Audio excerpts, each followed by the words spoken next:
नमस्कार, मैं हूं मोनिका जायसवाल और आप देख रहे हैं इंडिया न्यूज। फरीदाबाद मेट्रो की शुरुआत बड़ी खबर के साथ करते हैं। फरीदाबाद से बीजेपी विधायक नरेंद्र गुप्ता ने विधानसभा में एलईडी स्ट्रीट लाइट का मुद्दा उठाया तो कांग्रेस विधायक नीरज शर्मा ने निगम की फॉरेंसिक ऑडिट की मांग की। शहरी स्थानीय मंत्री अनिल विज ने दोनों विधायकों को उच्च स्तरीय जांच का भरोसा दिया है।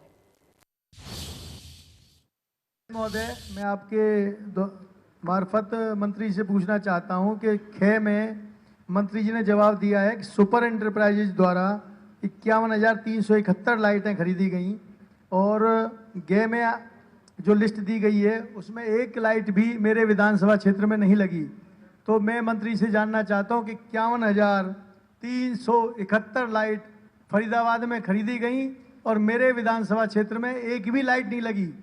तो ऐसा भेदभाव क्या कारण है कि मेरे विधानसभा क्षेत्र से एक भी एलईडी लाइट नहीं लगाई गई।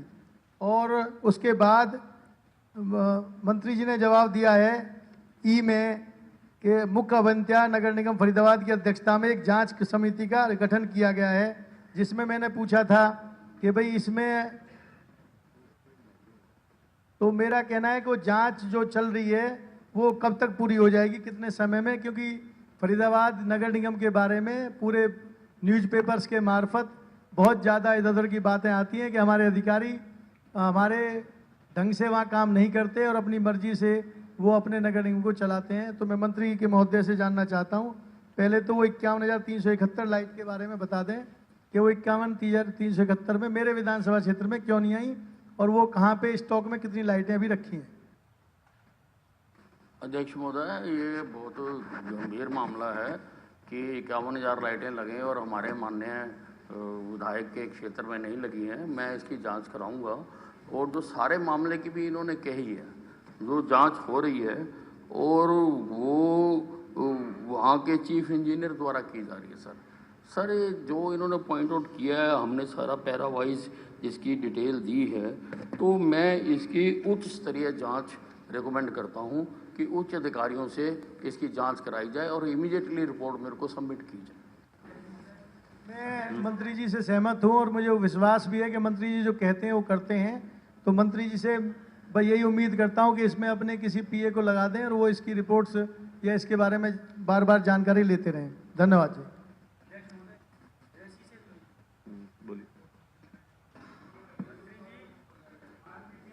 मंत्री जी, इसमें आपने जो कहा कि मुख्य अभियंता स्तर की आप जांच की बात कर रहे हैं, मैं आपसे ये कहना चाहूँगा कि आप इस नगर निगम की एक बार फॉरेंसिक ऑडिट करा लें, जिससे कि जो सरकार का पैसा चंडीगढ़ से जा रहा है वहाँ तक लग ले। अभी नया सर्वे हुआ है जिसमें 4.5 लाख प्रॉपर्टी फरीदाबाद की चिन्हित की गई हैं और ये एलईडी का मामला 55,000 का है। मतलब हर 10 घर के बाद एक एलईडी सरकार कहती है लगी पड़ी है। हकीकत में ऐसा नहीं है, और भी चीजें बहुत हैं और सरकार पे फॉरेंसिक ऑडिट का पैसा ना हो। फरीदाबाद में चार्टर्ड अकाउंटेंट की पूरा दफ्तर है, हमारे यहाँ उनकी एसोसिएशन है, वो बच्चे ट्रायल वाले शायद जनता के हित में वो काम बिना पैसे के भी कर दें। एक बार आप फॉरेंसिक ऑडिट करा दीजिए नगर निगम फरीदाबाद की। अध्यक्ष महोदय, मुझे फरीदाबाद और गुड़गांव नगर निगम से काफ़ी शिकायतें प्राप्त हुई और मैंने इन दोनों नगर निगमों का ऑडिट कराने के लिए एजी हरियाणा को लिखा है और एजी हरियाणा ने उसको एक्सेप्ट कर लिया है कि पिछले 5 साल का सारा जो है एक एक पाई का वो ऑडिट करें और दूध का दूध पानी का पानी हो जाएगा। धन्यवाद। कांग्रेस विधायक नीरज शर्मा ने फरीदाबाद के एयरफोर्स रोड की सफाई का मुद्दा उठाया, जिसके जवाब में कैबिनेट मंत्री कंवरपाल गुर्जर ने सफाई व्यवस्था के लिए उठाए गए कदमों की जानकारी दी। मैं बड़े दुख के साथ कहना चाहूँगा कि ये मामला माननीय सर्वोच्च न्यायालय में चल रहा है, MC Mehta versus union of India, और मैंने एक पर्टिकुलर रोड का क्वेश्चन लगाया है, एयरफोर्स रोड, 60 फुट रोड। शायद जवाब देने से पहले ढंग से पढ़ा भी नहीं गया है और बयान में पूरे फरीदाबाद की चर्चा की है। मैं मंत्री जी ये पूछना चाह रहा हूँ कि सिर्फ इस एयरफोर्स रोड के लिए क्या एक भी कदम सरकार ने उठाया है प्रदूषण कम करने के लिए? और आपके पास नहीं है तो मैं आपको सुझाव भी दे सकता हूं कि जिससे प्रदूषण कम हो। जिस रोड की बात आपने कही उस पे हमने 40 सफाई कर्मचारी लगाए और उस पे 5 हमने रिक्शा लगाए, 1 बुल मशीन लगाई, 1 जेसीबी लगाई और 5 कूड़ा उठाने वाले व्हीकल लगाए और 10 मोटर वाहन युक्त हेल्पर लगाए। मंत्री जी, ये आज सुबह की फोटो है। कल प्रश्न भी था मेरा, माननीय मंत्री जी ने स्वीकार किया कि इस रोड पे कूड़े का ढेर लगा हुआ है। मैंने पार्क का प्रपोजल दिया, पार्क नहीं बना सकते, वहां पेड़ लगा दीजिए। और ये सड़क मेरी नहीं है, तीनों विधानसभा की टच है और ये मेरा कागज नहीं है, केंद्रीय प्रदूषण नियंत्रण बोर्ड का कागज है। आप इसकी गंभीरता समझिए कि मैं वायु प्रदूषण की बात कर रहा हूं कि एयर के अंदर प्रदूषण कितना है, कैंसर कितना बनेगा। मैं आपसे सिर्फ अंतिम बार एक बात कह रहा हूं, कुछ ये मेरे सुझाव हैं और सरकार मुझे आश्वासन दे, क्योंकि एक तो इस पे हवाई अड्डा है, देश की सुरक्षा से बड़ी, सैनिकों से बड़ी कोई चीज नहीं है, उनके स्वास्थ्य पे भी फर्क पड़ रहा है। सबसे पहला, ये जो हमारा 60 फुट रोड पे डिस्पोजल है, इसकी क्षमता बढ़ाई जाए। आधे समय ये खराब रहता है जिससे सीवरेज इकट्ठा ना हो। दूसरा, इसी रोड पे शमशान घाट है, वहां बिजली से जो क्रिमिनेशन होता है उसकी मशीनें बंद पड़ी हैं, उनको आप चालू करा दें, कम से कम कुछ प्रदूषण कम करें। जो भी लोग लक्कड़ की जगह बिजली से क्रिमिनेशन करना चालू करते हो। तीसरा, सब्जी मंडी के साथ जमीन खाली पड़ी है, उस जमीन पे आप पेड़ लगाएं या पार्क बनाएं। चौथा, नवादा भाकरी, इस एरिया में एल्युमिनियम की भट्टियां, रबड़ की फैक्ट्रियां, गैस के चूल्हे की ऐसी ऐसी फैक्ट्रियां हैं कि जहां से सबसे ज्यादा प्रदूषण निकलता है, उस प्रदूषण से कैंसर होता है। या तो वो फैक्ट्री बंद कराई जाए या कहीं और शिफ्ट कराई जाए, नहीं तो वो प्रदूषण रोकने के यंत्र लगाएं। और सबसे अहम मुद्दा, मैं माननीय रक्षा मंत्री जी से मिला, हमारे यहाँ 100 मीटर में ना सीवरेज है ना उसकी सफाई होती है। गुड़गांव नगर निगम में पीने का पानी और सीवरेज मिलता है। ये 2 चीजें 100 मीटर के एरिया में डाली जाएं जिससे इस सड़क से प्रदूषण कम हो। तीसरा, 11,313 सीएम अनाउंसमेंट था, 8 करोड़ रुपया ग्रीन बेल्ट इस प्रदूषण को कम करने के लिए गया था, जिसकी भी सदन में झूठी रिपोर्ट मिली कि जी जांच जारी है और मेरे को जांच दे रखी है। चौथा, इस एयरफोर्स रोड को स्मार्ट सिटी में शामिल किया जाए। मैं सेक्रेटरी अर्बन डेवलपमेंट से मिल लिया, हरियाणा सरकार ने प्रपोजल भी दिया है, उसको फाइनल किया जाए। और सबसे अंतिम बात, जो अंत्योदय की बात होती है, अंतिम छोर तक पहुंचने की होती है, चंडीगढ़ में बैठ के एयर कंडीशन में लोगों को सुख नहीं मिलेगा। ये मंत्री जी हंसने की बात नहीं, सुप्रीम कोर्ट का केस है। चीफ सेक्रेटरी हर बार मीटिंग लेते हैं वीडियो कॉन्फ्रेंसिंग से। इस सदन में मुझे विश्वास दिया जाए, इस सड़क पे मौके पे हर 3 महीने में एक बार चीफ सेक्रेटरी लेवल के अफसर की मीटिंग हो, प्रदूषण अपने आप खत्म हो जाएगा। हमारे यहाँ हर 10वां आदमी कैंसर से मर रहा है। धन्यवाद, धन्यवाद। श्री दुड़ाराम जी। सर, इनका आश्वासन को जवाब तो ले लें जी, इतनी चीजें बताइए इन्होंने तो जिले की जानकारी आपको दे दूं।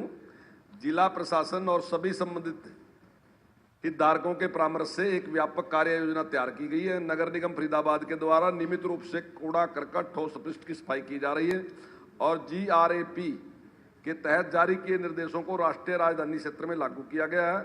ऑनलाइन निगरानी के लिए फरीदाबाद जिले के 101 इकाइयों ने लगा लिया है, जिसका ऑनलाइन डेटा हरियाणा प्रदूषण नियंत्रण बोर्ड और केंद्रीय प्रदूषण नियंत्रण बोर्ड के साथ जुड़ा हुआ है।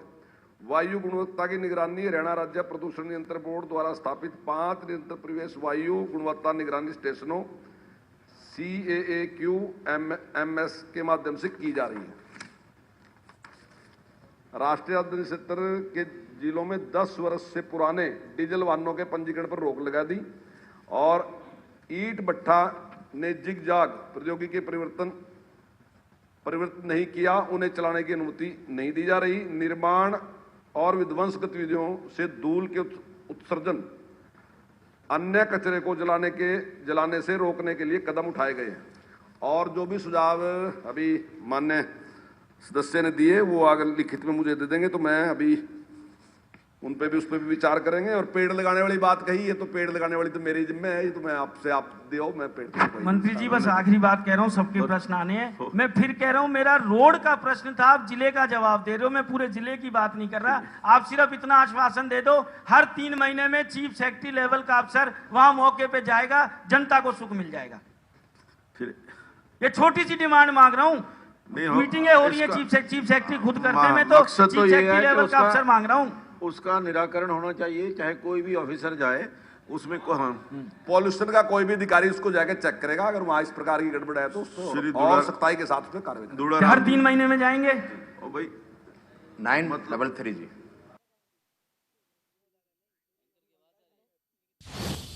कोरोना वैक्सीन के प्रति जनता को जागरूक करने के लिए इंडिया न्यूज हरियाणा ने फरीदाबाद प्रशासन के साथ मिलकर अनोखी मुहिम की शुरुआत की। इंडिया न्यूज हरियाणा और फरीदाबाद प्रशासन के बीच कुछ देर में एक क्रिकेट मैच खेला जाएगा।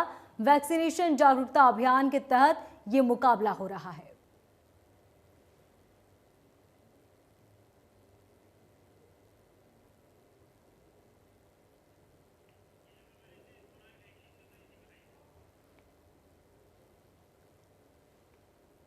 तो जागरूकता अभियान चलाया जा रहा है। आपको बता दें, वैक्सीनेशन को लेकर जागरूकता अभियान चलाया जा रहा है ताकि लोग वैक्सीन ज्यादा से ज्यादा लगवाएं और कोरोना को मात देने में सफल हो। क्रिकेट के जरिए ये संदेश देने की कोशिश की जा रही है आम जनता को कि सभी वैक्सीन लगवाएं। और इस खबर पर ज्यादा जानकारी के लिए हमारे संवाददाता देवेंद्र कौशिक सीधे हमारे साथ जुड़ चुके हैं। देवेंद्र, कब से ये शुरू किया जाएगा और ये इस प्रयास से क्या कुछ देखने को मिलेगा, लोगों में कितनी जागरूकता देखने को मिलेगी? बिल्कुल निश्चित तौर से देखिए मोनिका, आज 2 टीमों के बीच में एक बड़ा मैच होने जा रहा है T20 और ये मैच खेला जाएगा स्लेज हैमर क्रिकेट के मैदान में फरीदाबाद में। और मैं आपको दिखा दूं, ये जो मैच होगा वो होगा टाइगर इंडिया न्यूज हरियाणा 11 और रॉयल DC 11 के बीच में, जहां एक तरफ इंडिया न्यूज हरियाणा की पूरी टीम आज क्रिकेट के मैदान में होगी, तो दूसरी तरफ DC एडमिनिस्ट्रेशन के तमाम जो बड़े अधिकारी हैं वो क्रिकेट के मैदान में होंगे। मैं पहले आपको दिखा देता हूं कि देखिए ये तैयारी पूरी कर ली गई है। कोरोना वैक्सीनेशन अवेयरनेस कैंपेन के तहत ये T20 खेला जाएगा और दोनों टीमों की आज भिड़ंत देखने को मिलेगी। दिलचस्प ये रहेगा कि इसमें जब DC साहब चूंकि DC 11 के कैप्टन हैं, तो दूसरी तरफ इंडिया न्यूज हरियाणा की तरफ से जो कैप्टन है सुंदर सोलंकी हैं, और दोनों अपनी जीत का दावा कर रहे हैं। हमारे साथ में बात करने के लिए captain India news tiger India news Haryana 11 के कैप्टन है सुंदर सोलंकी जी, उनसे बात कर लेते हैं। सर, मैच शुरू होने वाला है थोड़ी देर में, चुनौती बड़ी होगी, DC 11 के साथ में खेलने जा रहे हैं, कैसे देखते हैं, जीत पक्की या किस तरह के आपके हौसले हैं? ये देवेंद्र, सबसे बड़ी चीज ये है कि दरअसल इसका कॉज क्या है, इसके पीछे रीजन क्या है। इंडिया न्यूज हरियाणा और आज समाज, ये सब एक ऐसा प्रयास है। DC साहब से मिलकर ये बात हुई कि कोरोना वैक्सीनेशन को लेकर लोगों में बड़ी ही कई सारी भ्रांतियां हैं कि दिक्कत होती है, परेशानी होती है। उसे लेकर इस मैच को बाकायदा एक जागरूकता अभियान के तहत देखा जा रहा है। उसी के तहत हमने इस मैच का आयोजन किया है और लोगों में ये कोशिश है कि ये जो वैक्सीनेशन है बिल्कुल सेफ है और इस तरह के प्रयास है। DC साहब यशपाल यादव जी भी, उनका भी यही प्रयास है कि पूरे फरीदाबाद में ये मैसेज जाए कि वैक्सीनेशन से घबराने की जरूरत नहीं है, क्योंकि कोरोना को मात देनी है और कोरोना की दवाई आ गई है तो फिर डरना क्यों है जी। तो यही कोशिश है। लेकिन एक सवाल फिर मैं दोबारा दोहरा रहा हूं आपको, जागरूकता अभियान को लेकर जरूर निश्चित तौर से, लेकिन जब खेल के मैदान में होंगे तो यहां आपको क्रिकेट से चौके और छक्के लगाने पड़ेंगे, तो उसको लेकर कितने आश्वस्त हैं अपनी टीम के साथ? निश्चित रूप से इंडिया न्यूज हरियाणा फतेह करेगा और शानदार जीत देखने को मिलेगी। DC साहब को माकूल जवाब देंगे हमारे चौके छक्कों से, और हमारे शानदार बॉलर हैं, हमारी जबरदस्त टीम है। बिल्कुल, देखिए लगातार देखिए बात कर रहे हैं हमारे साथ में, लेकिन वाइस कैप्टन हैं रॉयल DC 11 के जितिन शर्मा, उनसे बात कर लेते हैं। चूंकि इंडिया न्यूज हरियाणा के कैप्टन की तरफ से तो चुनौती दे दी गई है आपको, आप क्या कहेंगे? देखिए, इंडिया न्यूज़ हरियाणा की तरफ के जो टाइगर इंडिया न्यूज़ हरियाणा 11 के जो कैप्टन हैं, उनकी हमने चुनौती स्वीकार कर ली है और निश्चित तौर पर इंडिया रॉयल्स DC 11 इस चुनौती को पूरा करेगी और हम देखें, हम आपको बताएंगे कि किस तरह रॉयल्स DC 11 ने इंडिया न्यूज़ हरियाणा को शिरक दी है। लेकिन जिस तरह से टाइगर इंडिया न्यूज हरियाणा 11 नाम है, आपको कुछ डर है? नहीं सर, देखिए आप जिस तरह से टाइगर इंडिया न्यूज हरियाणा नाम है तो हमारे डीसी के आगे भी रॉयल लिखा हुआ है, तो रॉयल DC 11 भी कम नहीं है। हार जीत कुछ भी हो, लेकिन ये मुकाबला दिलचस्प रहेगा और हमारी जो कोशिश है, हमारी जो मुहिम है, हमारा जो प्रयास है कि लोगों में जो जागरूकता पहुंचे कि वैक्सीनेशन को लेकर एक मजबूत, एक जिस तरह से सेफ और पूरी तरह से सुरक्षित है और इसको हमें हराना है। आज समाज और इंडिया न्यूज, खासकर मेट्रो न्यूज फरीदाबाद और आज समाज का क्योंकि एडिशन आ चुका है फरीदाबाद का, तो दोनों में इस तरह का प्रयास रहेगा कि इस तरह की अवेयरनेस कैंपेन को आगे बढ़ाया जाए। अगर कोई दिक्कत है, किसी को कोई दिक्कत होती है तो तुरंत अपनी खबरों के माध्यम से प्रशासन को सचेत रखा जाए। और रही बात जीत और हार की, निश्चित रूप से इंडिया न्यूज हरियाणा की टीम फतेह हासिल करेगी और डीसी साहब की टीम को मात देगी। बिल्कुल निश्चित तौर से देखिए दोनों तरफ से दावे जीत के किए जा रहे हैं और लेकिन इस हार जीत से के बढ़कर अगर बात करें तो कोरोना वैक्सीनेशन को लेकर जिस तरह से इंडिया न्यूज ITV ग्रुप की तरफ से, आज समाज की तरफ से तमाम जो प्रयास किए गए हैं उनको लेकर आज ये मैच होना है। और हमारे साथ में कैप्टन अभी बने हुए हैं India news, tiger India news 11 के, उनसे और बात के जरिए हम यहाँ पर लोगों को जागरूक करने की कोशिश करेंगे। देवेंद्र, इन तमाम जानकारी के लिए आपका बहुत शुक्रिया। फरीदाबाद मेट्रो में खबर दिखाए जाने के 24 घंटे के अंदर असर देखने को मिला। NH 19 पर सिकरी के पास खस्ताहाल सड़क को रिपेयर कर दिया गया है। बता दें कि 15 दिन पहले ही केंद्रीय राज्य मंत्री कृष्णपाल गुर्जर और पृथला के विधायक नयनपाल रावत ने सीकर पर अब बने फ्लाईओवर का उद्घाटन किया था, लेकिन 15 दिन बाद ही नेशनल हाईवे की सड़क में गड्ढे बनने शुरू हो गए थे, जिसकी वजह से कंस्ट्रक्शन कंपनी और NHAI के अधिकारी पर बड़े सवाल उठ रहे थे।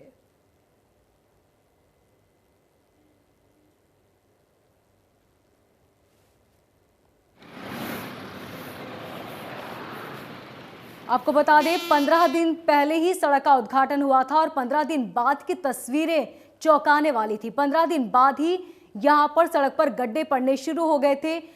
कल हमने प्रमुखता से ये मुद्दा उठाया, जिसके बाद आज प्रशासन ने संज्ञान लिया और सड़क की तस्वीर बदल चुकी है।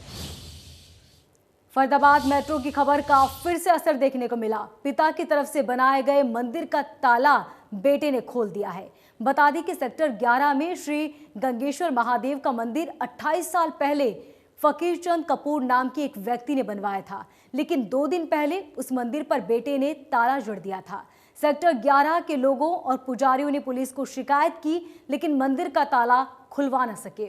इंडिया न्यूज हरियाणा के मेट्रो न्यूज फरीदाबाद बुलेटिन में जब इस खबर को उठाया गया, उसके बाद मंदिर का ताला आपस में समझौते के तहत खोल दिया गया।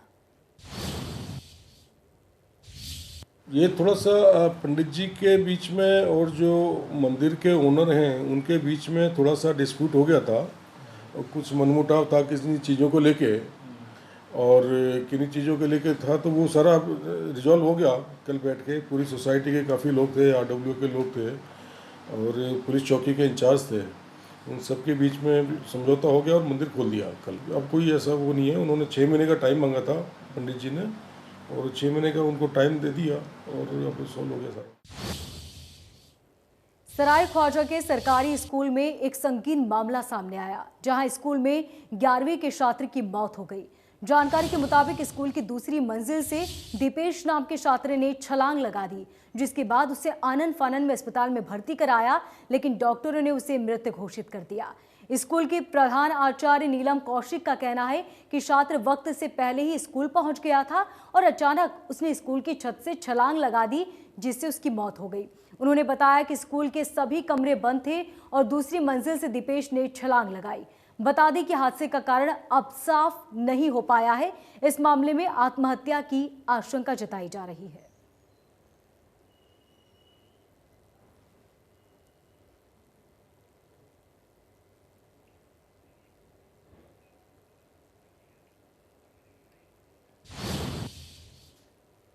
कौशल विकास एवं औद्योगिक प्रशिक्षण विभाग के सहयोग से आज राजकीय औद्योगिक प्रशिक्षण संस्थान पलवल में रोजगार मेले का आयोजन किया गया। रोजगार मेले में हरियाणा, उत्तराखंड, हिमाचल प्रदेश, राजस्थान के औद्योगिक क्षेत्र की विभिन्न इकाइयों ने भाग लिया। बता दें कि हर महीने ITI पलवल में रोजगार मेले का आयोजन किया जाता है। अब तक करीब 250 युवाओं को रोजगार के अवसर प्रदान किए गए। इसके साथ ही अलग अलग कंपनियों में ITI पास युवाओं को प्रशिक्षण के लिए भेजा जाता है, ताकि युवाओं के हाथों में कौशल प्रदान किया जा सके।